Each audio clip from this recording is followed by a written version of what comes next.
Mana bayram yaqin. Bayram munosabati bilan fuqarolarimizdan ko'plab savollar va murojaatlar kelmoqda. Bu murojaatlarning asosiylarini bayram puli masalasi qamrab olgan. Bayram puli hamma xodimlarga beriladimi? Shu masalaga oydinlik kiritsangiz. Mehnat kodeksining 252-moddasiga asosan mukofotlash tartibi belgilab o'tilgan. Mukofotlash tartibi jamoa shartnomasi va ichki hujjatlar bilan rasmiylashtiriladi.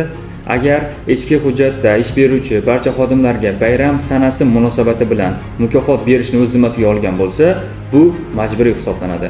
Agar bermasa, qarzdorlikni keltirib chiqaradi va uni xodim undirib olishi mumkin bo'ladi. Ko'plab fuqarolarimizga bayram munosabati bilan beriladigan bayram pullar bayramdan keyingi sanalarda tushganligi munosabati bilan e'tirozlar bildirishmoqda. O'zi bayram puli bayramdan oldin berilishi kerakmi yoki bayramdan keyinmi? Bayram sanasi munosabati bilan mukofotni bayramdan oldin ham, keyin ham berish mumkin. Bu bo'yicha mehnat qonunchiligimizda yoki boshqa normativ huquqiy hujjatlarda aniq bir norma belgilanmagan.